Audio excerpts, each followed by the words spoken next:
매년 13억 달러, 미국이 이집트에 퍼부은 군사 원조입니다. 75년 혈맹, 중동의 핵심 우방, 미국이 절대 잃을 수 없다고 믿었던 나라, 그 나라가 갑자기 미국을 배신했습니다. 펜타곤이 발칵 뒤집혔습니다. 이집트가 한국에 넘어갔다. 단순한 계약 하나가 아니었습니다. 미국이 수십 년간 공들여 쌓아온 중동의 패권이 한순간에 흔들리기 시작했습니다. 그 충격파는 중동을 넘어 전 세계 방산 시장을 강타했습니다. 배신의 씨앗은 6년 전 홍해의 한복판에서 심어졌습니다. 미국이 불가능하다며 등을 돌린 바로 그 순간 한국은 조용히 손을 들었습니다. 도전하겠습니다. 그리고 아무도 몰랐습니다. 그 한마디가 12조 원의 계약을 넘어 세계 패권의 지형도 자체를 뒤흔들어 놓을 줄은. 그날 홍해의 바람은 유난히 뜨겁고 끈적거렸습니다. 텁텁한 소금기와 디젤 엔진의 매연이 뒤섞인 냄새가 코를 찔렀죠. 저는 에드워드 밀러입니다. 미국 국방정보국 DIA에서 38년 동안 중동과 북아프리카의 군사 전략을 분석해온 사람입니다. 제 인생의 절반 이상을 사막의 모래바람 속에서 보냈다고 해도 과언이 아니죠. 카이로의 허름한 찻집부터 펜타곤의 지하 벙커까지 제 손을 거치지 않은 중동 관련 보고서는 없었습니다. 그만큼 저는 확신에 차 있었습니다. 미국 무기는 세계 최고다. 이건 신앙과도 같은 명제였습니다. 특히 이집트 같은 미국의 오랜 우방국에게 미국산 무기 외에 다른 선택지란 존재할 수 없다고 믿었죠. 하지만 몇 년 전 그날, 홍해 연안의 비밀 테스트장에서 제 믿음에는 아주 미세한, 하지만 돌이킬 수 없는 균열이 가기 시작했습니다. 그날은 이집트 육군이 차기 자주포 도입을 위해 성능 테스트를 진행하는 날이었습니다. 후보는 딱 둘이었습니다. 세계 최강이라 불리는 미국의 M109A6 팔라딘, 그리고 한국이라는 작은 나라에서 온 K9 썬더였죠. 솔직히 말해서 저는 이 테스트 자체가 형식적인 절차라고 생각했습니다. 이집트는 매년 13억 달러가 넘는 미국의 군사 원조를 받는 나라입니다. 그들이 감히 미국 무기를 거부한다? 정치적으로도 군사적으로도 불가능한 시나리오였죠. 게다가 팔라딘은 수많은 실전을 거친 검증된 명품이었습니다. 테스트장 귀빈석에는 이집트 국방부의 핵심 인사들이 앉아 있었습니다. 그 중에서도 가장 눈에 띄는 사람은 자말 아사드 장군이었습니다. 그는 이집트 군부의 실세이자 뼛속까지 전략가인 인물이었죠. 그의 표정은 선글라스에 가려져 읽을 수 없었지만 입가에는 묘한 긴장감이 감돌고 있었습니다. 첫 번째 테스트는 육상 고정 표적 사격이었습니다. 먼저 우리 팔라딘이 나섰습니다. 육중한 차체가 사막의 모래를 지식이며 사격 위치로 이동했죠. 포신이 하늘을 향해 치켜들렸고 굉음과 함께 포탄이 날아갔습니다. 결과는 20발 중 18발 명중, 90%의 명중률, 완벽했습니다. 저는 여유롭게 커피를 마시며 옆에 앉은 이집트 장교에게 윙크를 보냈습니다. 보셨습니까? 이게 바로 아메리칸 스탠다드입니다. 이어서 한국의 K9이 나섰습니다. 덩치는 팔라딘과 비슷해 보였지만 움직임이 조금 더 날렵해 보이더군요. K9의 사격도 나쁘지 않았습니다. 20발 중 19발 명중, 95%. 호, 제법이군.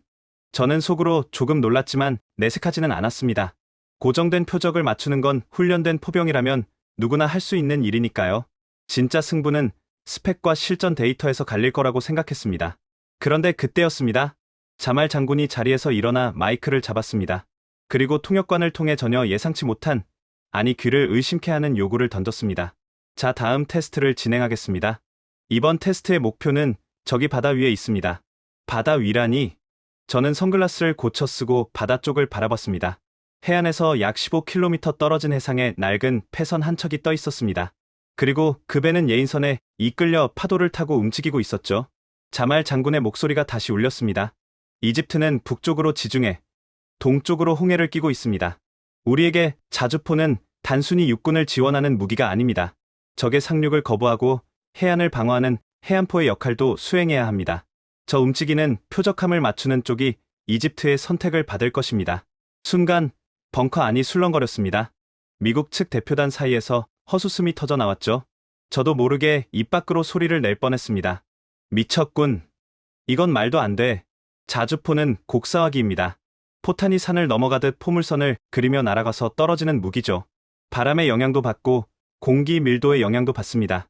고정된 땅 위에 목표물을 맞추는 것도 복잡한 계산이 필요한데 출렁거리는 파도 위를 움직이는 배를 맞추라니요. 그건 직사화기인 전차포나 함포가 할 일이지 자주포가 할 일이 아니었습니다. 미국 측 기술 담당자가 얼굴을 붉히며 항의했습니다. 장군님, 이건 불공평합니다. 자주포 교리에 없는 운용입니다. 팔라딘은 육상 작전을 위해 설계된 무기입니다. 이동하는 해상 표적을 타격하는 알고리즘은 탑재되어 있지 않습니다. 우리는 이 테스트를 거부하겠습니다. 당연한 대응이었습니다. 못하는 게 아니라 안 하는 겁니다. 굳이 불가능한 미션에 도전해서 망신을 당할 필요는 없으니까요. 팔라딘의 명성에 흠집을 낼 수는 없는 노릇이었습니다. 자말 장군이 고개를 끄덕였습니다. 미국의 입장은 잘 알겠습니다. 그렇다면 기권으로 간주하겠습니다. 그리고 그의 시선이 한국 팀 쪽으로 향했습니다. 한국은 어떻습니까? 도전하시겠습니까? 아니면 미국처럼 포기하시겠습니까? 저는 한국 팀을 쳐다봤습니다. 그곳에는 강태준이라는 남자가 서 있었습니다. 현대로템의 해외사업 본부장이었죠. 검게 그을린 피부에 단단해 보이는 체구. 그는 땀을 뻘뻘 흘리면서도 흐트러짐 없는 자세로 서 있었습니다. 솔직히 저는 그가 포기할 거라고 생각했습니다. 아니, 포기해야만 했습니다. 미국도 못하는 걸 한국이 어떻게 하겠습니까? 상식적으로 말이 안 되는 상황이었으니까요. 그런데 강태준 본부장이 무전기를 들더니 짧게 말했습니다. 도전하겠습니다. 뭐라고? 저는 저도 모르게 자리에서 벌떡 일어났습니다. 지금 제정신인가? 저걸 맞추겠다고? 한국팀의 K9 한문희 해안가 절벽 끝으로 이동했습니다. 포신이 천천히 바다를 향해 돌아갔습니다. 15km 밖. 파도는 꽤 높았고 배는 불규칙하게 흔들리며 이동하고 있었습니다. 망원경으로 K9을 들여다봤습니다. 포탑이 미세하게 움직이고 있었습니다. 아마도 내부의 사격 통제 장치가 미친 듯이 계산을 돌리고 있겠죠? 풍속, 풍향, 습도, 기온, 그리고 목표물의 이동 속도와 파도의 주기까지. 하지만 그건 슈퍼컴퓨터가 와도 힘든 계산입니다. 포탄이 날아가는 수십 초 동안 배는 이미 다른 곳으로 이동해 있을 테니까요. 이건 슈야. 그냥 보여주기 식객기라고. 저는 확신했습니다. 포탄은 엉뚱한 바다에 떨어져 물기둥이나 만들 것이고 한국은 국제적인 망신을 당할 거라고요. 준비 끝. 무전기 너머로 한국어 음성이 들렸습니다. 쏴. 대기를 찢는 듯한 폭음과 함께 K9의 포구에서 시뻘건 화염이 뿜어져 나왔습니다. 52구경장 긴 포신이 뒤로 밀려났다가 다시 원위치로 돌아왔습니다. 육중한 차체가 반동으로 흔들렸습니다. 모든 시선이 바다로 향했습니다. 망원경을 든 제 손에 땀이 찼습니다. 하나, 둘, 셋. 포탄이 정점을 찍고 낙하하는 시간. 그 몇 초가 연겁처럼 느껴졌습니다. 그리고 먼 바다 위에서 붉은 불꽃이 솟구쳤습니다. 물기둥이 아니었습니다. 검은 연기였습니다. 명중입니다. 표적함 선미 타격 확인. 관측 장교의 목소리가 떨리고 있었습니다. 우연이겠지. 저는 중얼거렸습니다. 그래요? 한 발은 운 좋게 맞을 수 있습니다. 소 뒷걸음질 치다 쥐 잡는 격으로 말이죠. 하지만 제 생각은 곧 산산조각 났습니다. 두 번째 발사. 이번에는 표적함의 중앙 갑판이 날아갔습니다. 세 번째 발사. 네 번째 발사. 5발을 쏘았고 4발이 명중했습니다. 80%의 명중률. 움직이는 배를 상대로 15km 밖에서 곡사포가 만들어낸 결과였습니다. 테스트장은 침묵에 휩싸였습니다. 그건 정적이 아니었습니다. 경악이었습니다. 자말 장군이 천천히 선글라스를 벗었습니다. 그의 눈이 K9을 향해 번뜩이고 있었습니다. 이건 자주포가 아니군. 해안포야. 그의 입에서 나온 그 한마디가 제 가슴을 후벼 팠습니다. 저는 멍하니 서 있는 미국 기술자를 돌아봤습니다. 그는 마치 유령이라도 본 표정이었습니다. 어떻게 된 거야? 저게 가능해? 제가 다그치듯 물었습니다. 기술자가 더듬거리며 대답했습니다. 예측 사격입니다. 목표물의 이동 경로를 예측해서 미래 위치에 포탄을 떨어뜨린 겁니다. 하지만 저런 연산 속도는 우리 팔라딘에는 없습니다. 게다가 저런 자동 장전 속도라니. 대단합니다. 이건 물리적으로 말이 안 됩니다. 그날의 테스트는 한국의 완승으로 끝났습니다. 아니, 완승이라는 말로는 부족했습니다. 그건 기적이었습니다. 테스트가 끝나고 강태준 본부장이 벙커로 들어왔습니다. 작업복은 땀과 기름으로 엉망이었고 얼굴에는 검댕이 묻어 있었습니다. 하지만 그의 눈빛만은 형형하게 빛나고 있었죠. 자말 장군이 그에게 다가가 악수를 청했습니다. 대단했습니다, 미스터 강. 한국의 기술력에 경의를 표합니다. 강태준 본부장은 겸손하게 고개를 숙였습니다. 감사합니다, 장군님. 하지만 이건 기술이 아닙니다. 기술이 아니라고요? 네. 저희는 알고 있었습니다. 이집트가 지중해와 홍해를 지켜야 한다는 것을요. 그래서 지난 1년 동안 해상 표적 사격 알고리즘을 연구했습니다. 파도의 높이와 주기를 데이터로 만들고 시뮬레이션을 수천 번 돌렸습니다. 이건 기술이 아니라 이집트의 안보를 지키겠다는 저희의 의지입니다. 그 말을 듣는 순간 저는 콧방귀를 꼈습니다. 의지라. 감성팔이 하고 있네. 저는 그날의 보고서를 이렇게 작성했습니다. 한국 K9 해상 표적 타격 성공. 하지만 이는 통제된 환경에서의 요행일 가능성이 높음. 실전성, 의문. 이집트는 결국 미국의 정치적 영향력 아래 있으므로 M109 도입이 유력함. 한국의 퍼포먼스는 일종의 서커스에 불과함. 그때는 몰랐습니다. 그 서커스라고 비웃었던 장면이 훗날 미국을 아프리카에서 몰아내는 거대한 폭풍의 시작이었다는 것을요. 그리고 저는 더 큰 실수를 저질렀습니다. 강태준이라는 남자를 과소평가한 것이었죠. 그는 단순한 세일즈맨이 아니었습니다. 그날 밤 호텔 로비에서 우연히 강태준 본부장을 마주쳤습니다.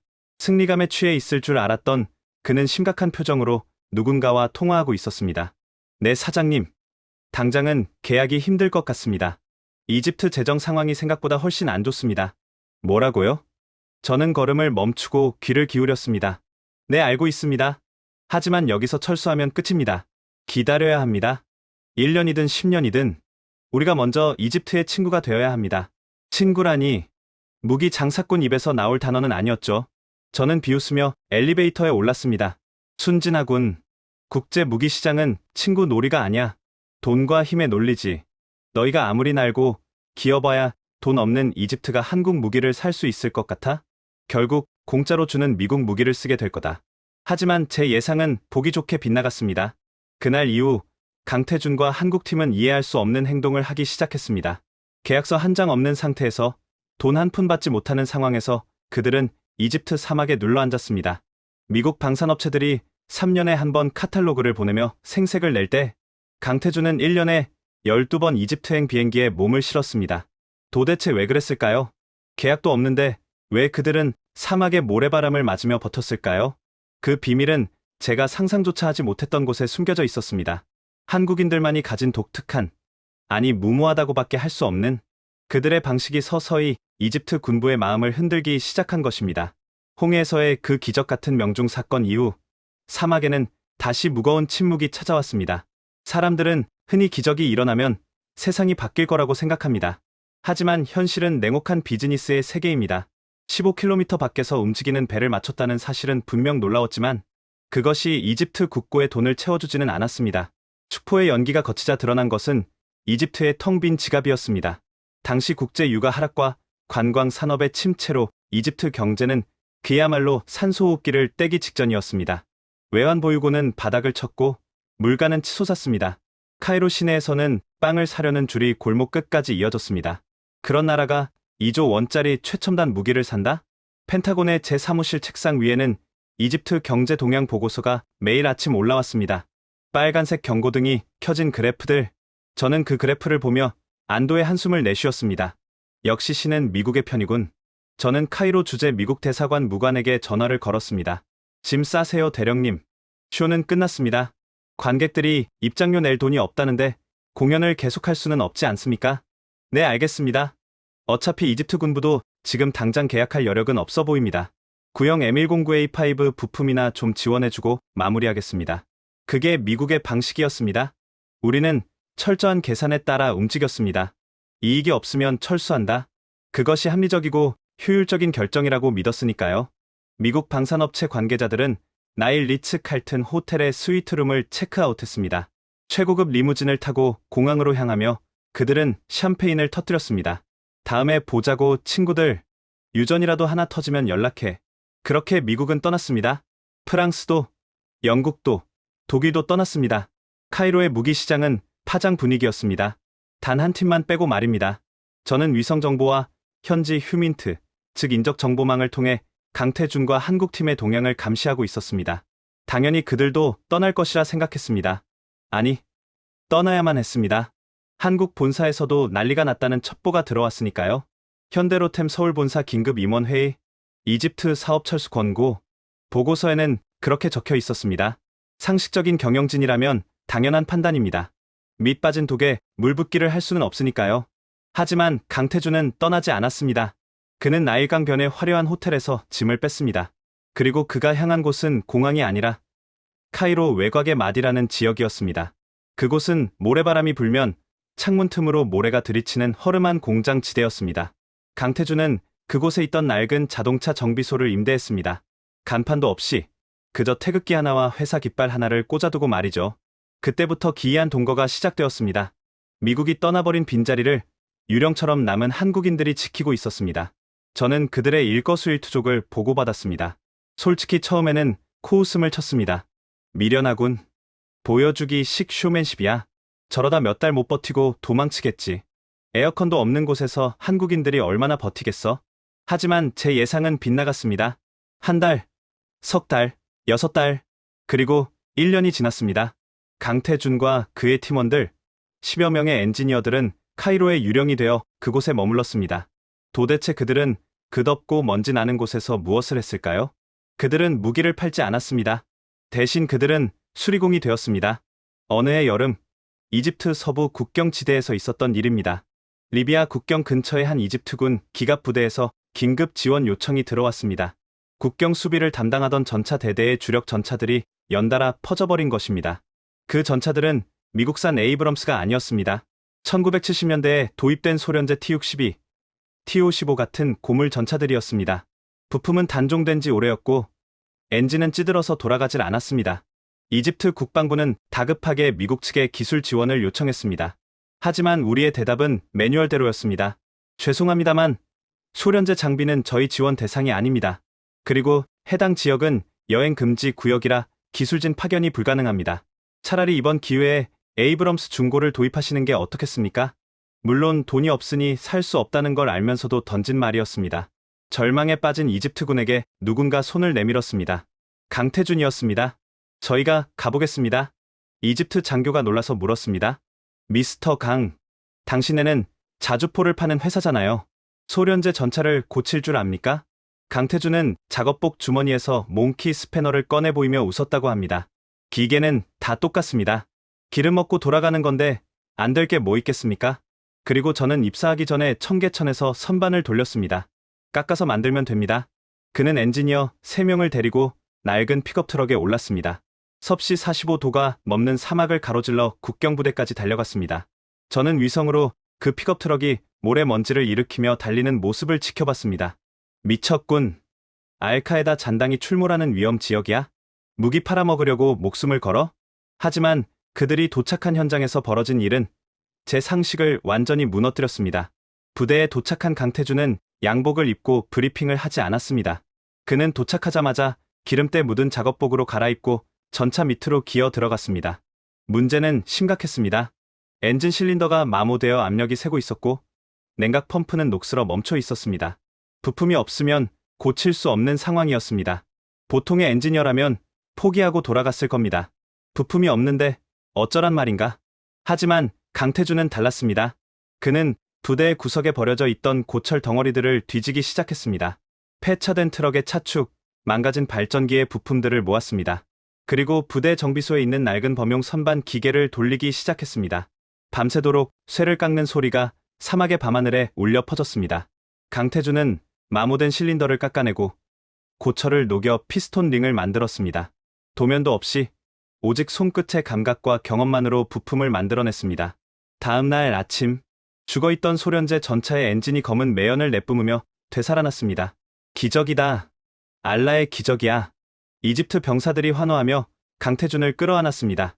전차 대대장은 눈물을 글썽이며 강태준의 손을 잡았습니다.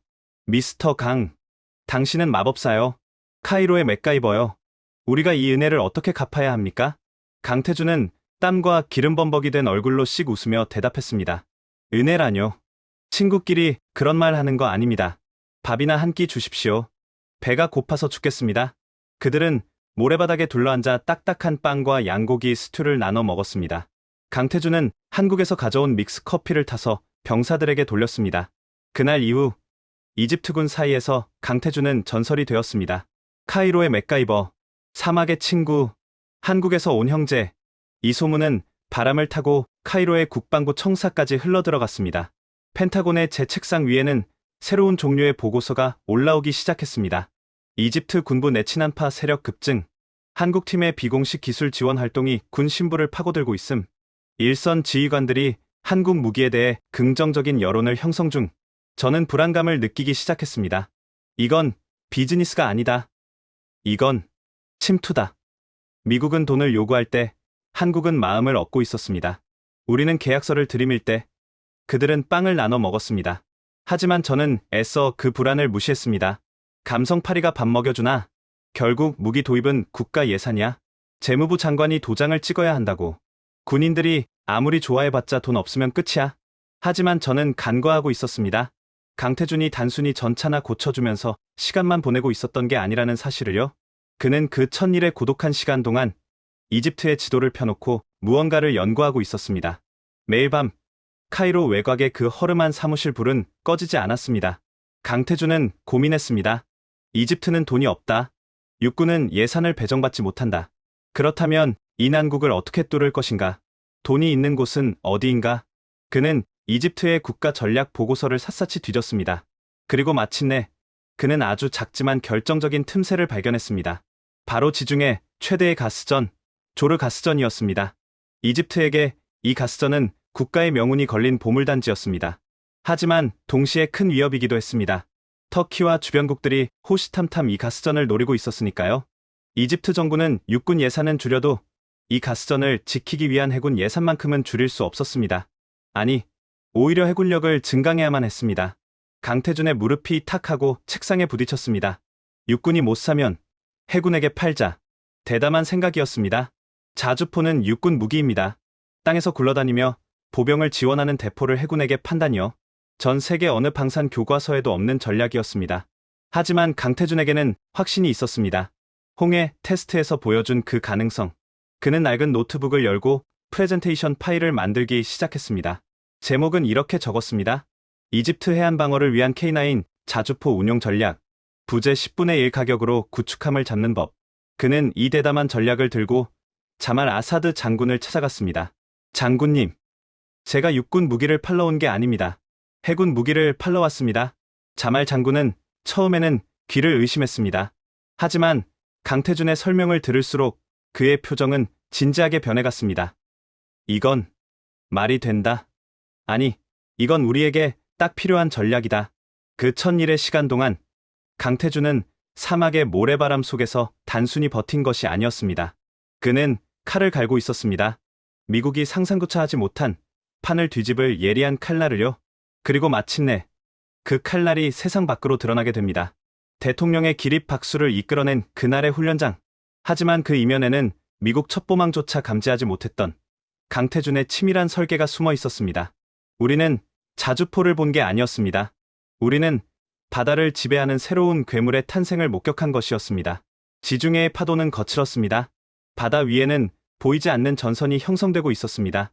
이집트 북쪽 해상에서 발견된 초대형 천연가스전, 조르, 매장량만 30조 입방피트에 달하는 이집트 경제의 구명줄이었습니다. 하지만 보물이 있는 곳에는 도둑이 꼬이는 법이죠. 터키와 동지 중에 국가들이 영유권을 주장하며 군함을 파견하기 시작했습니다. 이집트 해군은 비상이 걸렸습니다. 2000km가 넘는 해안선을 방어해야 하는데 군함 숫자는 턱없이 부족했으니까요. 펜타곤의 제3호실 벽면 지도에는 붉은색 핀이 계속 늘어났습니다. 이집트 해군, 신형 호위함 도입 예산 부족으로 난항, 프랑스제, 고위급, 코르벳함 추가 도입 연기. 보고서를 읽으며 저는 혀를 찼습니다. 군함이 한두 푼입니까? 쓸만한 호위함 한 척이면 5억 달러? 우리 돈으로 6천억 원이 넘습니다. 게다가 유지비는 천문학적이죠. 이집트 재정으로는 감당이 안 되는 게임이었습니다. 그런데 그 시점, 아주 묘한 첩보가 들어왔습니다. 카이로의 유령, 강태준 본부장의 동선이 이상했습니다. 그가 사막의 전차 부대가 아니라 알렉산드리아에 있는 해군 사령부를 들락거리고 있다는 것이었습니다. 해군 사령부? 저는 고개를 갸웃거렸습니다. 잘못 본 거 아니야? 전차 파는 사람이 왜 배 타는 사람들을 만나? 번지수를 잘못 찾아도 한참 잘못 찾았군. 더위 먹었나? 자주포는 육군의 꽃입니다. 땅에서 굴러다니며 보병을 지원하는 무기죠. 그런 무기를 파는 세일즈맨이 해군 제독을 만난다? 그건 마치 횟집 주방장이 정육점에 가서 회칼을 파는 격이었습니다. 저는 웃었습니다. 발악을 하는군. 육군에서 안 팔리니까 이제 해군 가서 구걸이라도 하겠다는 건가? 제발 우리 대포 좀 사주세요. 배 위에 싣고 쏘면 됩니다. 뭐 이런 헛소리를 하려고? 하지만 며칠 뒤 도청된 회의록 녹취록을 받아본 저는 웃음기가 싹 사라졌습니다. 아니, 등골이 오싹해졌습니다. 그건 구걸이 아니었습니다. 그건 군사학의 상식을 뒤집는 아주 치밀하고도 대담한 전략 제안이었습니다. 장소는 알렉산드리아 해군 기지 작전회의실. 참석자는 이집트 해군 사령관 오사마 제독, 육군 군수사령관, 자말 아사드 장군, 그리고 강태준 본부장이었습니다. 분위기는 냉랭했습니다. 오사마 제독은 팔짱을 낀 채 불만스런 표정으로 앉아 있었습니다. 육군 장교가 데려온 한국인 세일즈맨이 영 마음에 들지 않는 눈치였죠. 미스터 강, 바쁜 사람들을 불러놓고 무슨 이야기를 하려는 거요? 육군 무기를 우리 배에다 실으라는 거면 나가시오. 2차 대전 때나 하던 짓이오. 강태준은 당황하지 않았습니다. 그는 준비해온 지도를 펼쳤습니다. 이집트에 긴 해안선과 조르 가스전의 위치가 표시된 지도였습니다. 제독님, 배에 싣자는 게 아닙니다. 해안에 배치하자는 겁니다. 해안포로 쓰자는 거요? 그거라면 이미 구형 평사포들이 있소. 사거리도 짧고 위력도 약해서 퇴역시키는 중이오. 맞습니다. 기존 해안포는 고정되어 있어서 적 한 포나 미사일에 좋은 먹잇감이죠. 하지만 강태준이 지도 위에 작은 모형들을 놓기 시작했습니다. K9 자주포 모형이었습니다. 만약 해안포가 시속 67km로 움직인다면 어떨까요? 쏘고 나서 30초 만에 사라진다면요? 적 함정이 미사일을 쏘려고 해도 이미 그 자리에 없다면요? 오사마 제독의 눈썹이 꿈틀했습니다. 계속해보시오. 제독님, 적의 최신형 구축함 한 척 가격이 얼마입니까? 대략 1조 원입니다. 반면 K9 한 문은 40억 원입니다. 구축함 한 척 값이면 K9 250문을 살 수 있습니다. 강태준의 목소리에 힘이 실렸습니다. 적 함정 한 척과 K9 250문이 싸운다면 누가 이길까요?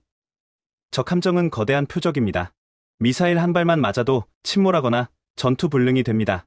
하지만 K9 250문은 해안선 50km에 걸쳐 흩어져 있습니다. 그는 지도 위의 모형들을 넓게 펼쳤습니다. 적은 어디를 쏴야 할지 모릅니다. 미사일 한 발에 20억 원입니다. 40억 원짜리 자주포 한 대 잡으려고 20억 원짜리 미사일을 쏠까요? 그것도 250발을? 가성비에서 상대가 안 됩니다. 이것이 바로 비대칭 전력입니다. 저는 녹취록을 읽으며 침을 삼켰습니다. 비대칭 전력, 약자가 강자를 상대할 때 쓰는 가장 효율적인 전략. 강태준은 정확히 짚었습니다. 이집트는 돈이 없습니다. 비싼 군함으로 맞불을 놓을 수 없다면 싸고 치명적인 무기로 적의 접근 자체를 거부해야 합니다. 군사 용어로 A2AD, 즉 반접근 지역 거부 전략입니다. 하지만 제독님, 더 무서운 건 탄약 가격입니다. 강태준이 말을 이었습니다. 적의 하푼 미사일 한 발은 20억 원입니다. 하지만 K9의 155mm 포탄 한 발은 30만 원입니다. 30만 원. 가격 차이가 무려 6,000배였습니다. K9 한 개 포대, 6문이 동시에 사격하면 1분당 36발을 쏟아붓습니다. 1시간이면 2,000발입니다. 이건 하늘에서 강철비가 내리는 겁니다.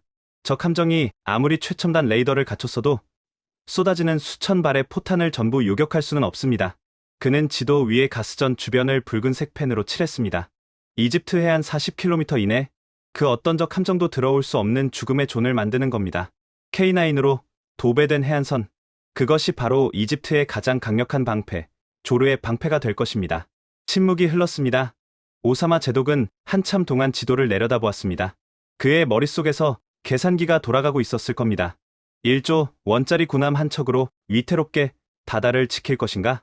아니면 그 돈으로 해안선 전체를 불침의 요새로 만들 것인가? 하지만 제독이 입을 열었습니다. 이론은 그럴듯하오. 하지만 자주포가 40km 밖에서 움직이는 배를 맞춘다는 건 다른 문제요. 홍해 테스트에서 한 번 성공했다고 들었지만 그건 우연일 수도 있소. 자말 장군이 거들었습니다.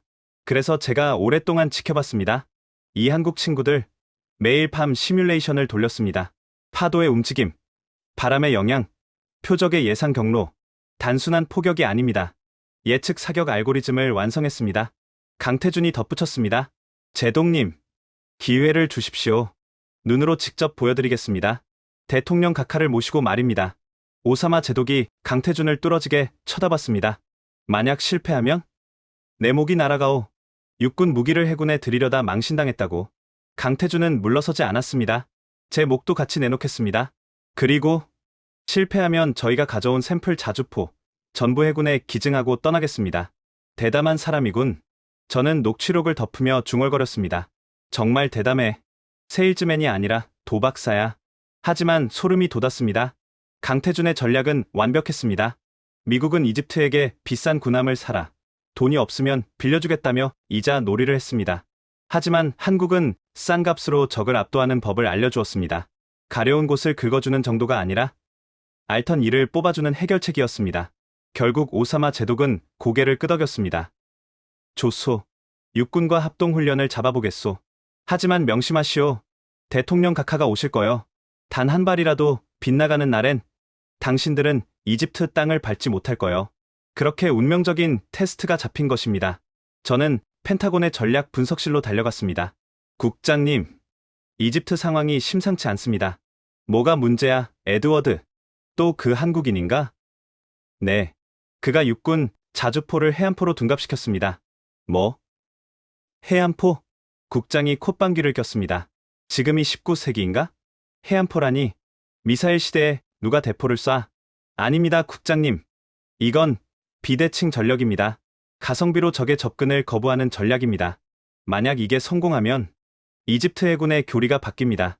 미국산 하푼 미사일이나 구축함은 팔리지 않을 겁니다.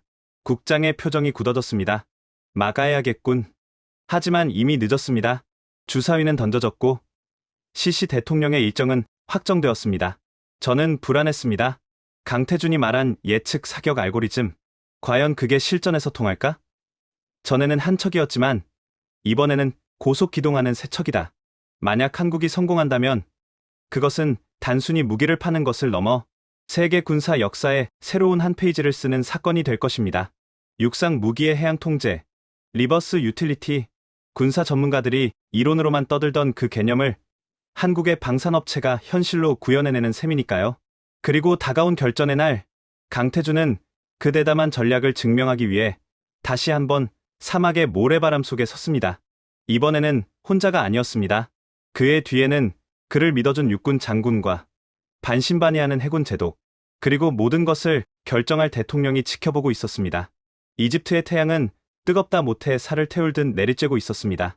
홍해, 연안의 200번 훈련장, 지도에도 나오지 않는 이곳은 이집트군의 기밀 시설이었습니다. 하지만 펜타곤의 위성은 이미 그곳을 주시하고 있었습니다. 에드워드, 저기 좀 봐. 동료 분석관이 모니터를 가리켰습니다. 검은색 리무진 행렬, 그리고 상공을 선회하는 아파치 공격 헬기 편대. VIP다. 시리시 대통령이 떴어. 제 심장이 쿵 하고 내려앉았습니다. 대통령이 직접 움직였다는 건 오늘이 바로 그날이라는 뜻이었습니다. 강태준과 한국팀의 대담한 전략이 심판대에 오르는 날, 현장의 분위기는 살얼음판 같았습니다. 관람석 중앙에는 압델 파타 LCC 대통령이 앉아 있었고, 그 오른쪽에는 자말 아사드 육군 군수사령관이, 왼쪽에는 오사마 해군 사령관이 배석했습니다. 오사마 제독의 표정은 여전히 회의적이었습니다. 각하, 육군 대포로 배를 잡겠다는 건 이론상으로나 가능한 이야기입니다. 오늘 귀한 시간을 낭비하시게 될까 걱정입니다. 시시 대통령은 선글라스 너머로 바다를 응시하며 짧게 대답했습니다. 보면 알겠지. 훈련장에 사이렌이 울렸습니다. 위장막이 거치고 K9 자주포 1개 포대, 6문이 모습을 드러냈습니다. 그런데 그 배치가 묘했습니다. 보통 포병부대는 일렬로 늘어서서 사격을 합니다. 하지만 K9은 해안선의 굴곡을 따라 지그재그로 산계에 있었습니다. 서로 다른 위치, 서로 다른 고도. 저게 무슨 배치야? 사격 통제가 되나? 제가 의아해하는 순간 브리핑을 맡은 강태준 본부장의 목소리가 무전기를 타고 흘러나왔습니다. 오늘 시연할 전술은 동시 탄착 사격, TOT입니다. 서로 다른 위치에 있는 6문이 각기 다른 각도로 포탄을 발사하여 목표 지점에 동시에 떨어지게 하는 기술입니다. TOT, 포병의 꽃이라 불리는 기술입니다. 하지만 그건 고정된 표적일 때나 쓰는 겁니다. 목표는 해상 40km, 30노트로 고속 기동 중인 무인 표적선 세척입니다. 30노트, 시속 55km. 미쳤군. 저도 모르게 중얼거렸습니다. 40km 밖에서 시속 55km로 도망가는 배, 세척을 산계한 자주포 6문이 동시에 맞추나. 그것도 곡사포로? 이건 서커스가 아니라 마술이어야 가능했습니다. 사격 개시, 명령이 떨어지자마자 6문의 자주포가 포신을 쳐들었습니다. 쾅! 1번 포가 먼저 불을 뿜었습니다. 포신 각도가 높았습니다. 고각 사격입니다. 포탄이 하늘 높이 치솟아 오래 날아가게 하려는 의도입니다. 3초 뒤 2번 포 발사. 각도가 조금 낮아졌습니다. 다시 3초 뒤 3번 포 발사. 그렇게 6문이 순차적으로 포탄을 토해냈습니다. 엇박자였습니다. 쾅! 쾅! 쾅! 불규칙한 리듬. 하지만 그 불규칙함 속에는 무서운 수학이 숨어 있었습니다. 먼저 쏜 포탄은 높게, 나중에 쏜 포탄은 낮게 날아가서 결국 목표 지점에는 동시에 도착하게 만드는 계산. 거기에 배의 이동 속도와 파도의 변수까지 더해진 3차원 방정식. 하늘을 가르는 18발의 포탄. 펜타곤의 분석관들은 숨을 죽였습니다. 위성화면 속 표적선들은 여전히 파도를 가르며 질주하고 있었습니다. 5초 전. 4, 3, 2, 1. 그 순간 화면이 하얗게 전멸했습니다. 쾅! 바다 위 세 지점에서 거대한 물기둥이 동시에 솟구쳤습니다. 하나, 둘, 셋. 시차는 제로에 가까웠습니다. 물기둥이 가라앉자 드러난 광경은 처참했습니다. 표적선 한 척은 형체를 알아볼 수 없이 산산조각 났고 두 척은 화염에 휩싸여 가라앉고 있었습니다. 명중입니다. 전탄 유효 타격. 현장 관측 장교의 목소리가 갈라졌습니다. 하지만 쇼는 끝난 게 아니었습니다. 자주포들을 보십시오. 누군가 외쳤습니다.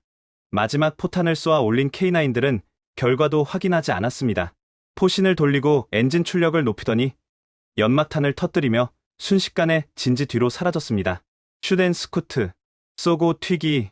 적 함정이 포탄이 날아온 원점을 역추적해 반격하려고 해도 그곳엔 이미 아무것도 없었습니다. 유령처럼 나타나 배를 부수고 사라진 겁니다. 완벽했습니다. 화력, 정밀도, 생존성, 그리고 무엇보다 가성비.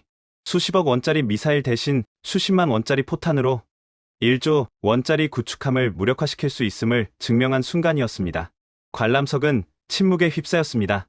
그 누구도 섣불리 입을 열지 못했습니다. 너무나 압도적인 광경 앞에서는 말문이 막히는 법이니까요. 시시 대통령이 천천히 자리에서 일어났습니다.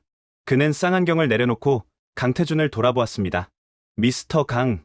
네, 각하. 강태준이 긴장된 표정으로 섰습니다. 당신들은 거짓말쟁이요. 순간 자말 장군의 얼굴이 사색이 되었습니다. 오사마 제독은 그럴 줄 알았다는 표정을 지었습니다. 저 역시 펜타곤에서 쾌재를 불렀습니다. 그렇지. 뭔가 트집을 잡는구나. 역시 안 돼. 하지만 시시 대통령의 다음 말은 우리의 예상을 완전히 뒤집었습니다. 이건 육군 무기가 아니오. 이건 우리 해군의 미래요. 그는 오사마 제독을 보며 단호하게 말했습니다. 제독, 보았소? 보았습니다. 각하. 오사마 제독의 목소리가 떨렸습니다. 그는 인정할 수밖에 없었습니다. 자신이 지휘하는 어떤 한 포로도 저런 정밀 타격은 불가능했으니까요. 나는 오늘 결심했소. 시시 대통령이 선언했습니다. 육군 전차 도입 예산을 전액 삭감하시오. 네. 주변의 참모들이 놀라서 되물었습니다. 전차는 필요 없소. 대신 이 자주포를 사시오. 100문이든 200문이든 우리 해안선을 전부 도배할 수 있을 만큼. 그는 강태준에게 다가가 손을 내밀었습니다. 그리고 시작된 박수. 짝, 짝, 짝. 대통령의 느린 박수 소리에 맞춰 육군 참모총장, 해군 사령관, 그리고 수십 명의 장성들이 일제히 기립박수를 쳤습니다. 사막 한가운데서 울려 퍼지는 기립박수. 그것은 한국 방산이 세계 무대에서 주류로 인정받는 순간이었습니다. 저는 모니터를 보며 머리를 감싸 쥐었습니다. 코드 레드. 상황 발생. 이집트가 넘어갔다. 펜타곤은 발칵 뒤집혔습니다. 단순히 무기 계약 하나를 놓친 게 아니었습니다. 미국의 군사 전략 패러다임이 한국에게 도전받은 것입니다. 강태준. 도대체 저 남자는 정체가 뭐란 말인가. 하지만 우리는 포기하지 않았습니다. 아직 카드는 남아 있었습니다. 돈. 그리고 정치. 기술로 안 되면 돈으로 조이고 정치로 짓누르면 된다. 그것이 패권국 미국의 방식이었습니다. 그리고 우리는 한국에게 가장 잔인한 시련을 안겨주었습니다. 이집트의 겨울바람은 매서웠습니다. 하지만 카이로 협상장의 분위기는 그보다 더 차가웠습니다. 환호와 박수는 사라졌습니다. 남은 것은 냉혹한 현실의 벽이었습니다. 첫 번째 벽은 돈이었습니다.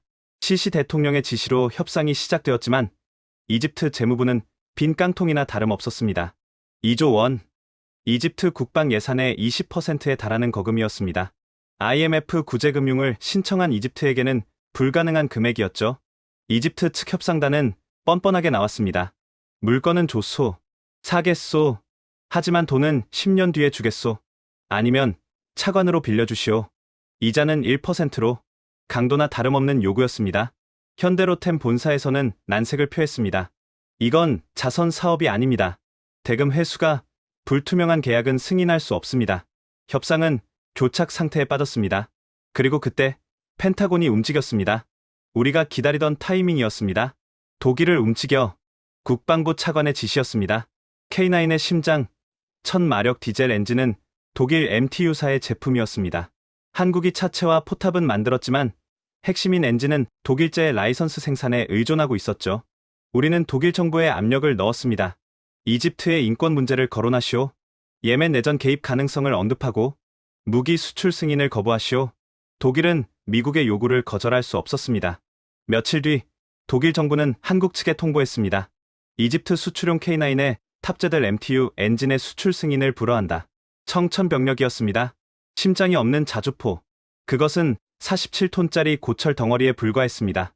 펜타곤의 제 사무실에서는 축배가 터졌습니다. 그럼 그렇지.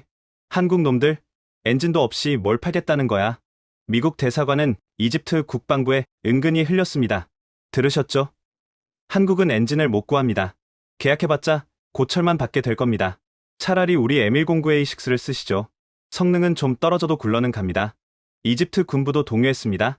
자말 장군은 강태준을 호출했습니다. 미스터 강, 이게 사실이오? 엔진이 없다니. 강태준은 침묵했습니다. 사실이었으니까요. 우리는 당신들을 믿었소. 그런데 심장이 없는 무기를 팔려고 했소? 자말 장군의 목소리에 배신감이 묻어났습니다. 모든 게 끝난 것 같았습니다. 오랜 세월의 노력, 천일의 고독, 홍해의 기적, 그 모든 것이 물거품이 되기 직전이었습니다.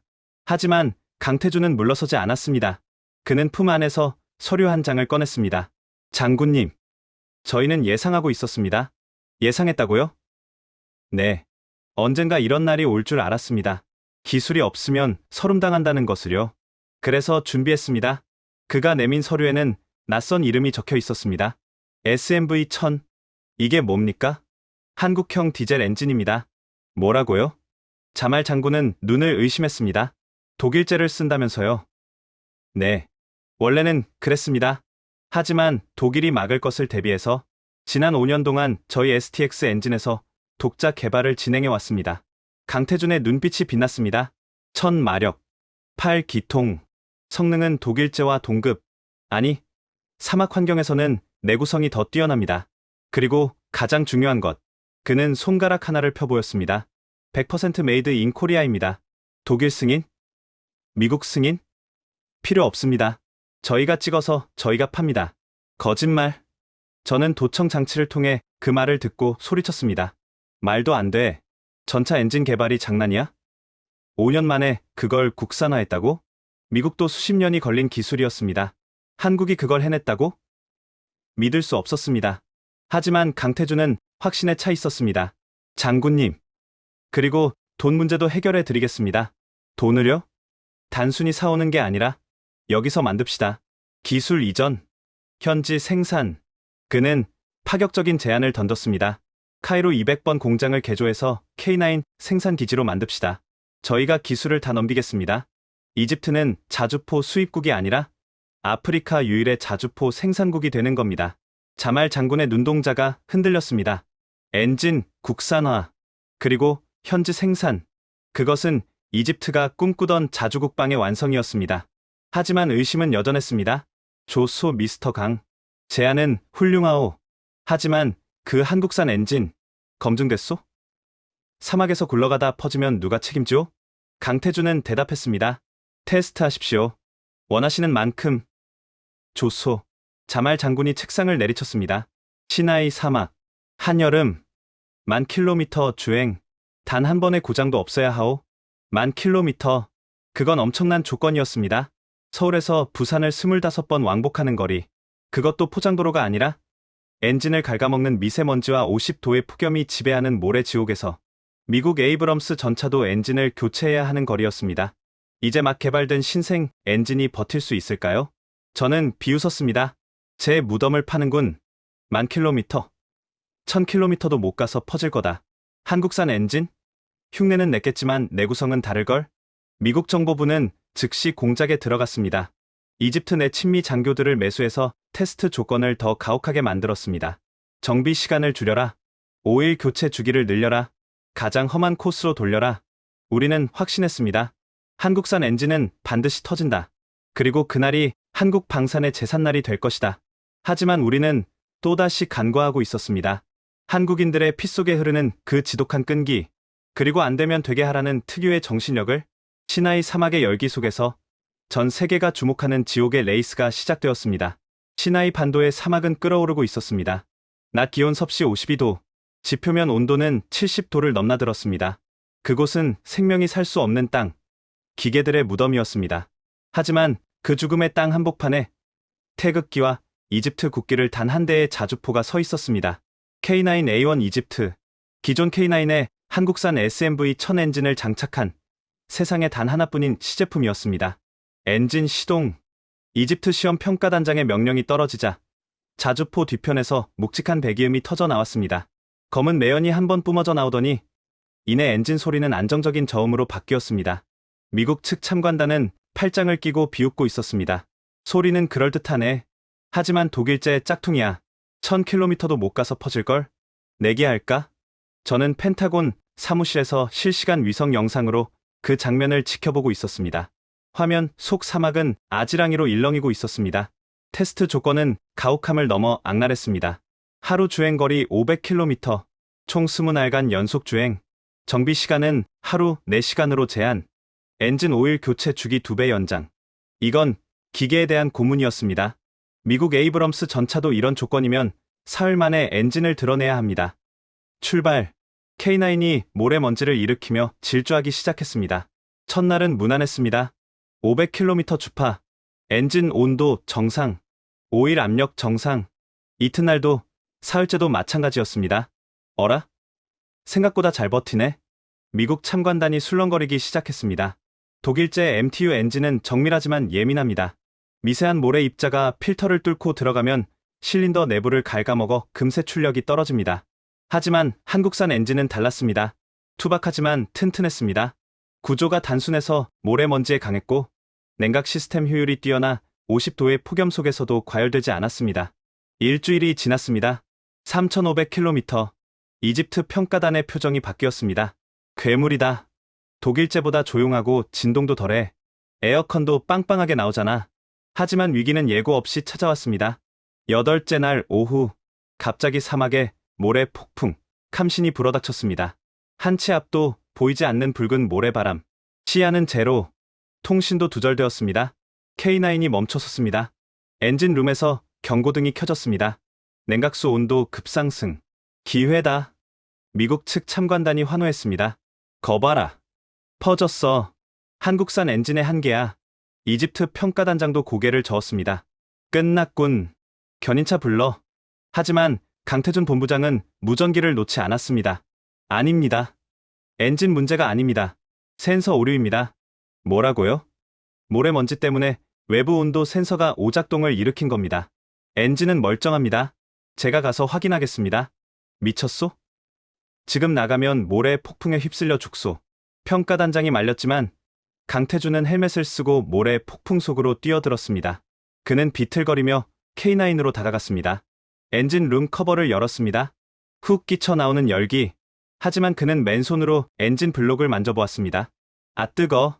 화상을 입을 만큼 뜨거웠지만 과열은 아니었습니다. 정상 작동 범위였습니다. 그는 센서 케이블을 찾아 먼지를 털어내고 다시 연결했습니다. 부르릉. 엔진 소리가 다시 힘차게 울렸습니다. 경고등이 꺼졌습니다. 강태준이 엄지손가락을 치켜 세웠습니다. 갑시다. K9은 다시 달리기 시작했습니다. 모래 폭풍을 뚫고 어둠을 뚫고 그날 밤 펜타곤의 제 사무실은 침묵에 잠겼습니다. 보고서에는 이렇게 적혀 있었습니다. 한국산 엔진 모래 폭풍 환경 돌파 성공. 내구성 우수함. 저는 인정할 수밖에 없었습니다. 한국은 단순히 독일제 엔진을 베낀 게 아니었습니다. 그들은 사막 환경에 최적화된 더 강하고 튼튼한 심장을 만들어낸 것입니다. 15세 차, 7,500km. 이제는 미국 참관단도 입을 다물었습니다. 이집트 병사들은 K9을 보며 경외심을 표했습니다. 알라의 기적이다. 저건 기계가 아니라 생물이야. 그리고 마침내 20알차, 대망의 10,000km 완주를 앞둔 마지막 날이었습니다. 결승선인 카이로 200번 공장 정문 앞에는 수천 명의 인파가 몰려 있었습니다. 이집트 국방부 장관, 육군 참모 총장, 그리고 수많은 군인들과 기술자들. 저 멀리 지평선 너머에서 흙먼지가 피어올랐습니다. 온다. 군중들이 환호했습니다. K9이 모습을 드러냈습니다. 차체는 모래먼지로 뒤덮여 본래의 색을 잃었고 궤도는 마모되어 너덜너덜했습니다.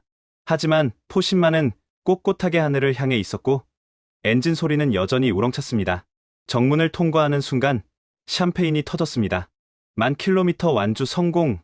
이집트 엔지니어들이 달려나가 강태준을 행가래 쳤습니다. 이집트의 심장, 코리아의 심장. 자말 장군은 강태준의 손을 잡고 눈물을 흘렸습니다. 미스터 강, 당신들이 이겼소. 독일도, 미국도 해내지 못한 걸 해냈소. 이제 우리는 당신들의 엔진을 믿겠소. 그날 밤, 저는 사표를 썼습니다. 더 이상 펜타곤에 앉아서 한국을 깎아내리는 보고서를 쓸 자신이 없었습니다. 우리는 기술에서 진 것이 아닙니다. 우리는 절박함에서 졌습니다. 미국은 팔리면 좋고 안 팔리면 말고였습니다. 하지만 한국은 이게 아니면 죽는다는 각오로 달려들었습니다. 그 차이가 10,000km의 기적을 만든 것입니다. 얼마 뒤 이집트 국방부는 공식 발표했습니다. K9 자주포 도입 확정. 엔진은 한국산 SMV 1000채택. 전량 현지 생산. 그것은 미국 방산 역사상 가장 뼈아픈 패배이자 한국 방산이 세계 무대에서 메이저리그로 승격하는 순간이었습니다. 하지만 이야기는 여기서 끝나지 않습니다. 저는 다시 이집트를 찾았습니다. 그리고 그곳에서 저는 몇 년 전 제가 비웃었던 대담한 전략이 완성된 모습을 목격하게 됩니다. 다시 찾은 이집트는 달라져 있었습니다. 카이로 공항의 공기는 이전보다 더 활기찼고 사람들 표정에는 자신감이 묻어 있었습니다. 저는 더 이상 펜타곤의 배지를 달고 있지 않았습니다. 우리가 이집트를 잃은 날이라는 책을 쓴 저자로서 그리고 한 명의 참관인으로서 이곳에 왔습니다. 카이로 외곽 200번 공장. 이곳은 과거 소련제 구형 전차가 녹슬어가던 낡은 정비창이었습니다. 바닥에는 기름때가 절어 있었고 천장에는 비가 샜으며 경비병들은 나른하게 졸고 있던 곳. 예전에 제가 기억하던 모습은 그랬습니다. 하지만 지금 눈앞에 펼쳐진 광경은 충격 그 자체였습니다. 거대한 태극기와 이집트 국기가 나란히 걸린 정문, 스마트 팩토리 시스템이 도입된 최첨단 조립 라인, 그리고 그 안에서 바쁘게 움직이는 수천 명의 엔지니어들. 그들은 한국인이 아니었습니다. 피부색도 다르고 언어도 달랐지만 눈빛만은 한국인 엔지니어들과 똑같이 빛나고 있었습니다. 오늘 역사적인 롤아웃 행사가 열리는 날입니다. 이집트 현지에서 생산된 1호기, 아니 아프리카 대륙 최초의 국산 자주포가 공장 문을 나서는 날입니다. 팡파르가 울리고 경납고 문이 열렸습니다. 웅장한 엔진 소리와 함께 모습을 드러낸 것은 K9A1 이집트. 이집트 사막에 모래색 위장 도색을 한 47톤의 강철 거인이 햇살을 받으며 천천히 굴러 나왔습니다. 이집트 육군과 해군에 배치될 수백 문의 자주포가 도열해 있었습니다. 해군 배치라고요? 저는 고개를 들어 해안가를 바라보았습니다. 그곳에는 예전에 제가 상상조차 하지 못했던, 아니 비웃었던 대담한 전략이 현실이 되어 있었습니다. 이집트 해군의 깃발 아래 K9 자주포들이 포신을 바다로 겨누고 있었습니다. 하지만 그건 단순한 자주포가 아니었습니다. 포탑 위에는 마스트형 레이더가 돌아가고 있었고 차체 옆에는 사격지휘 장갑차인 K11N이 연결되어 있었습니다. 해상 표적 탐지 레이더와 열상 감시 장비가 결합된 완벽한 해안 방어 시스템. 이집트 해군은 K9을 육상 무기가 아닌 이동식 해안포로 개조하여 운용하고 있었던 것입니다. 지중해와 홍해의 긴 해안선을 따라 배치된 수백 문의 자주포. 적 함정이 접근하면 레이더가 포착하고 사격지휘 장갑차가 데이터를 분석하여 K9이 40km 밖에서 초정밀 타격을 가하는 시스템. 비싼 대함 미사일 한 발 가격으로 수백 발의 포탄을 쏟아부을 수 있는 경제성. 그리고 적이 공격하면 순식간에 이동하여 반격하는 생존성. 이집트는 한국의 도움을 받아 전 세계 어디에도 없는 독창적인 해안 방어 전략. 이른바 조르의 방패를 완성한 것입니다. 이 광경을 지켜보는 제 가슴이 먹먹해졌습니다. 예전에 자주포로 배를 맞춘다고? 서커스야. 제가 그렇게 비웃었던 그 아이디어가 지금 아프리카 최강의 해안방어 시스템이 되어 제 눈앞에 서 있었습니다. 미국은 생각지도 못했습니다. 우리는 교리에 없다, 불가능하다며 고개를 저었지만 한국은 해봅시다, 만들어 봅시다라며 도전했습니다. 그 차이가 오늘 이집트의 안보 지형을 완전히 바꿔 놓았습니다. 행사가 끝나고 저는 인파 속에서 익숙한 얼굴을 발견했습니다. 강태준 본부장, 아니, 이제는 부사장이 된 그 사람. 머리에는 흰 서리가 내려앉았고 주름은 깊어졌지만 그 미소만은 여전했습니다. 이집트 엔지니어들과 어깨동무를 하고 엄지손가락을 치켜 세우는 모습. 그는 저를 보자마자 알아봤습니다. 미스터 밀러? 오랜만입니다. 강 부사장님. 저희는 악수를 했습니다. 그의 손은 여전히 단단하고 따뜻했습니다. 축하합니다. 당신들이 해냈군요. 제가 진심을 담아 말했습니다. 아니요. 우리가 해낸 게 아닙니다. 강 부사장이 고개를 저으며 이집트 엔지니어들을 가리켰습니다. 저 친구들이 해낸 겁니다. 우리는 그저 거들었을 뿐이죠. 겸손이 아니었습니다. 그의 눈빛은 진심이었습니다. 미스터 밀러. 우리는 무기를 팔러 온 게 아닙니다. 그가 제 눈을 똑바로 바라보며 말했습니다. 우리는 자주국방이라는 꿈을 심으러 온 겁니다. 고기를 잡아주는 게 아니라 고기 잡는 법을 알려주는 것. 그게 진정한 파트너십 아니겠습니까? 그 순간 저는 망치로 머리를 맞은 듯한 충격을 받았습니다. 파트너십. 미국이 입버릇처럼 외치던 그 단어. 하지만 우리는 진정으로 그들을 파트너로 대했습니까? 아니요. 우리는 그들을 고객으로 혹은 종속적인 동맹으로만 대했습니다. 카탈로그를 던져주고 돈을 요구하고 정치적인 조건을 걸었습니다. 하지만 한국은 달랐습니다. 계약서도 없이 수십 번을 찾아오고 사막에서 함께 땀 흘리고 기술을 전수하고 공장을 지어주었습니다. 그들은 이집트가 스스로 설 수 있게 도왔습니다. 그리고 그 과정에서 진정한 친구가 되었습니다. 저는 주머니에서 준비해 온 책 한 권을 꺼냈습니다. 제 저서 우리가 이집트를 잃은 날. 강 부사장님, 이 책을 드리고 싶습니다. 그가 책을 받아 들었습니다. 무슨 내용입니까? 미국의 반성문입니다. 그리고 한국에 대한 존경의 표시이기도 합니다. 강 부사장이 책 표지를 어루만지며 미소 지었습니다. 고맙습니다. 잘 읽겠습니다.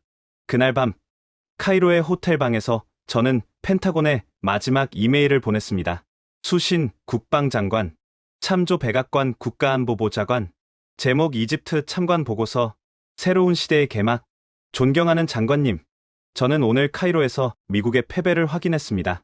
하지만 동시에 희망도 보았습니다. 이집트는 이제 더 이상 미국의 원조에 의존하는 나라가 아닙니다.